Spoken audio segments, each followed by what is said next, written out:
In his defense of the 2025 budget proposal before the Joint Committee on Electoral Matters, Chairman of the Independent National Electoral Commission, Prof Mahmood Yakubu, says the umpire will need almost 126 billion naira to finance its operations in 2025 and prepare for the next election in 2027.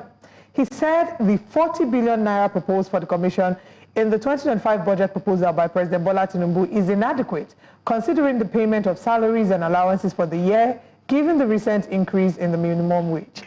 Now, Mahmood Yakubu described 2025 as critical due to Anambra governorship election coming up later in the year.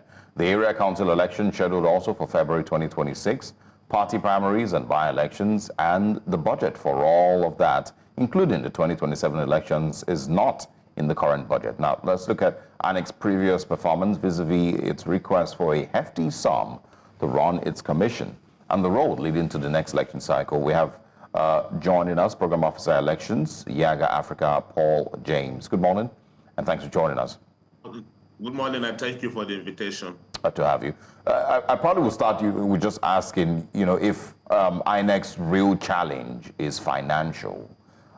Is the problem that you think INEC has as an electoral body, is it mostly financial and its ability to run free and fair elections?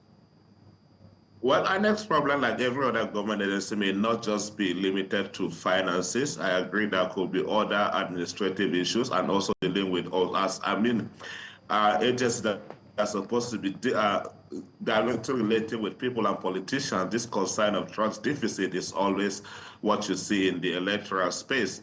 But if you limit it to the current request by INEC, they need to administer elections, and if they want to administer elections, they need resources. I heard the hue and cries from Nigerians about what the commission is currently requesting.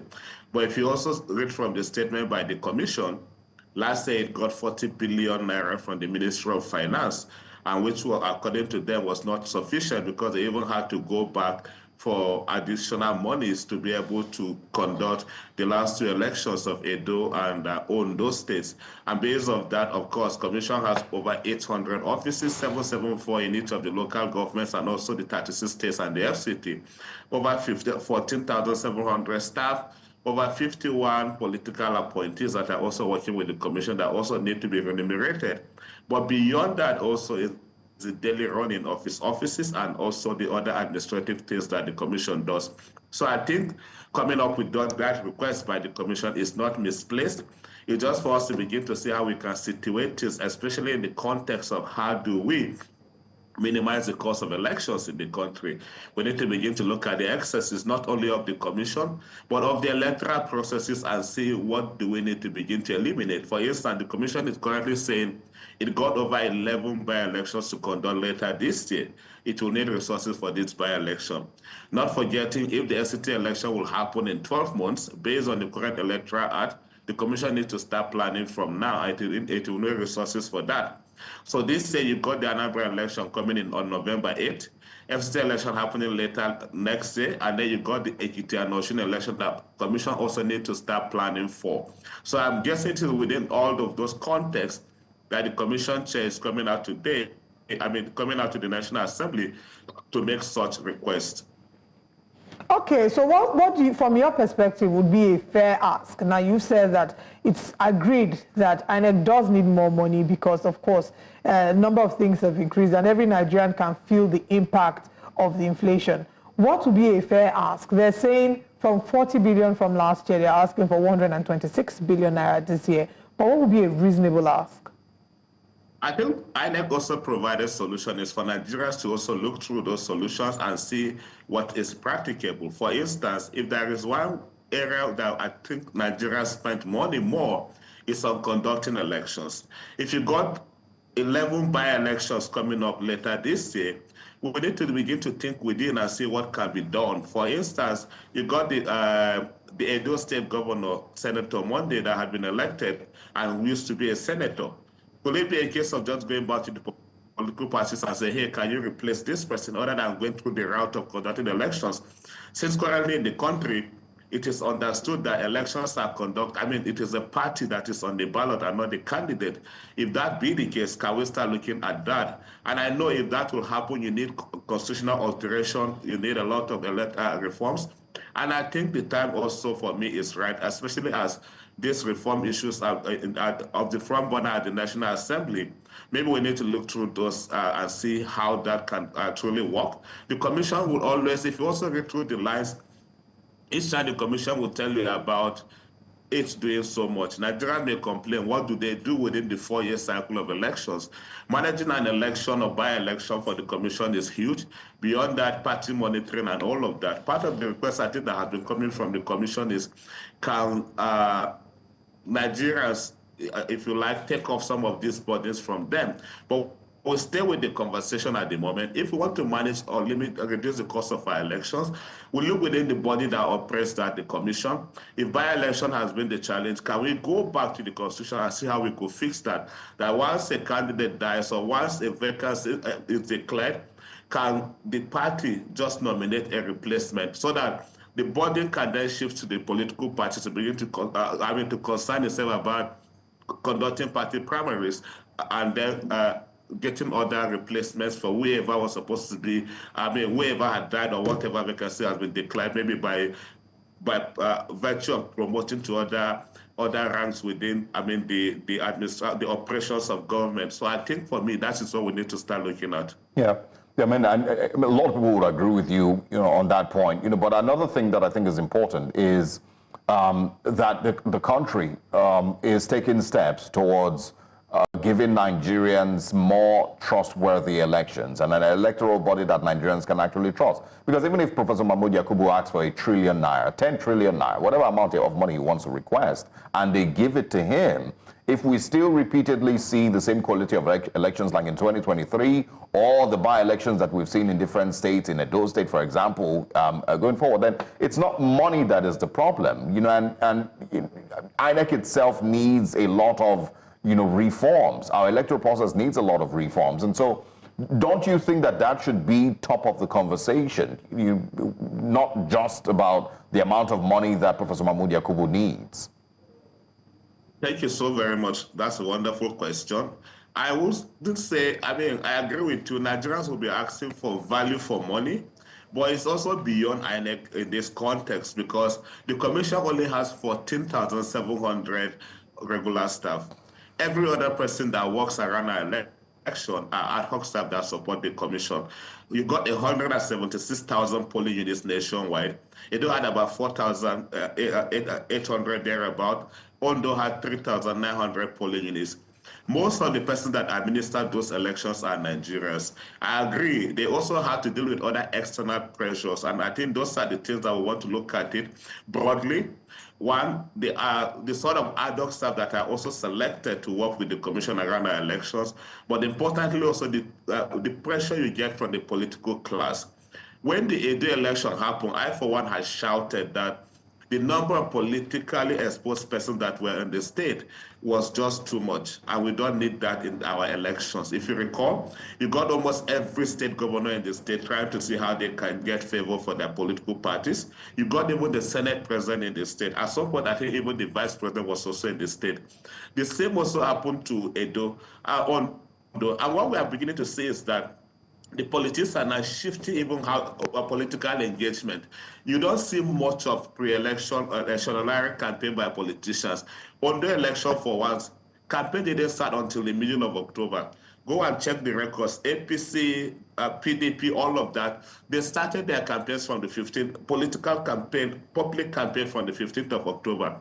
Barely a month to the election. That tells you a lot, that politicians are not beginning to think about other tactics of manipulating the process. Save up, manipulate the election on election day. And how do they manipulate? If they don't get the route of the voters, they will get the route of the election commission. So we also need to be speaking up for INEC and protect that institution.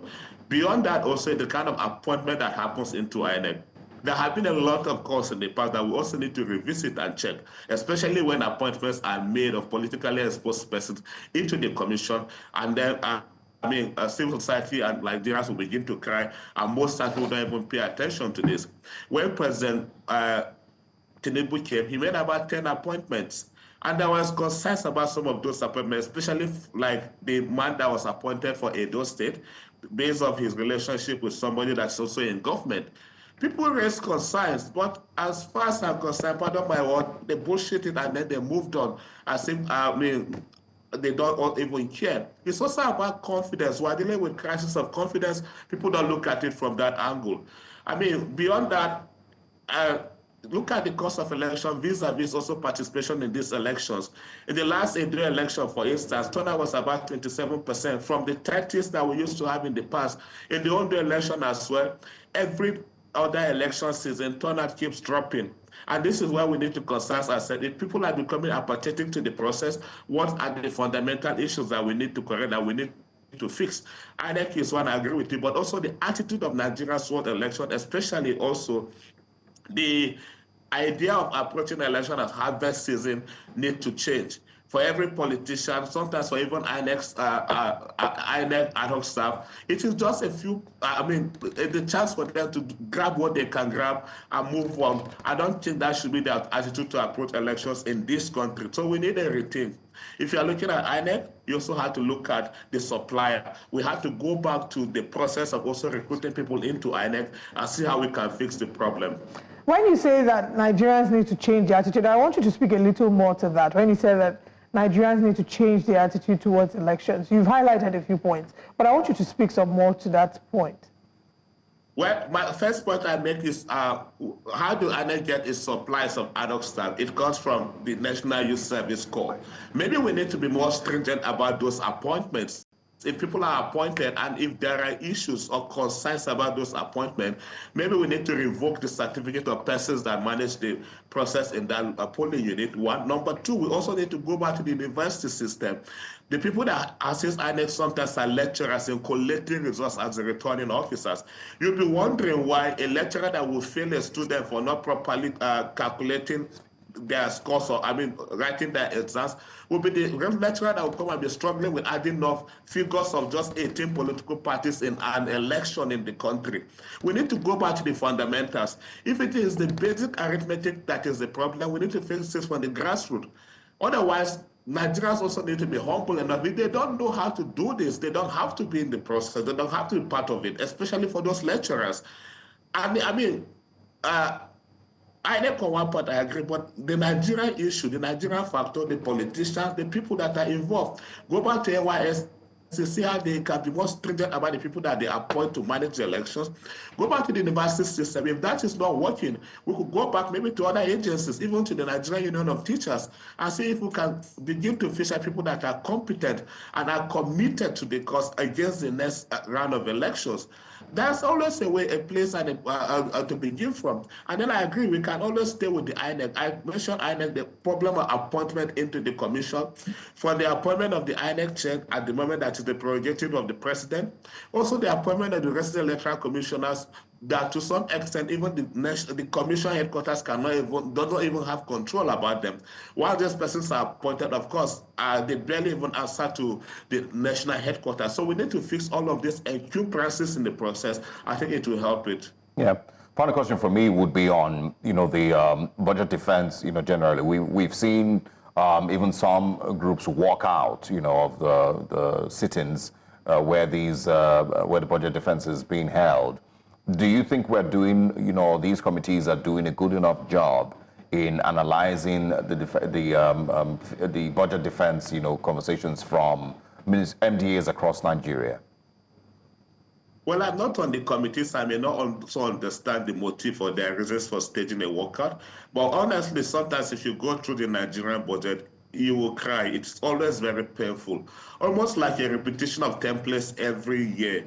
You could go through budgets and see the previous year we're talking about buying consumables, buying printers, and all of that. And then just 12 months later, the same agency of government will come again with such requests. And you begin to wonder, if these were our own things, like if these are the things we use in our own homes, do we replace them every year? Some persons could use the same cushion in their house for 5 years, but why do we want to constantly replace the one for government? The same also as vehicles. I've used a vehicle for over 7 years now. And imagine the agency of government replacing that every year. For me, it is not only pathetic, but it is mind-boggling that we keep thinking about that in the context of also dwindling resources.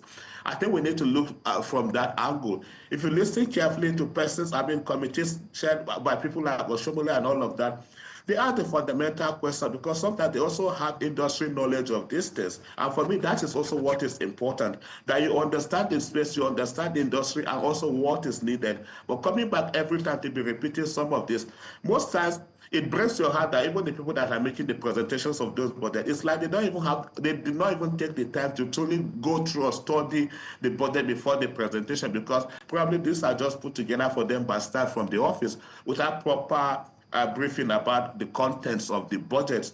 I think that's what's that's even annoying to the people of the committee, that the agencies that are presenting this, but they need to also do their own due diligence before they approach the committees. But again, I think more work needs to be done. We need to look at this holistically, especially from the angle of cost savings. We don't want to see agencies repeating what is already on an over-bloated budget, keep repeating items every now and then, every election, every budget cycle. We need to be prudent in the management and engagement of the budget. And I think for some committee, that is the angle you see them approaching this conversation from. Like you did mention earlier, I think you infer that there is a breach of trust. We talk about it all the time. Nigerians don't completely trust INEC. So when conversations about increasing budget comes, of course everybody's antenna is up. What shall it profit INEC to have their budget increase and at the end of the day carry out elections that Nigerians will say they're not completely proud of? But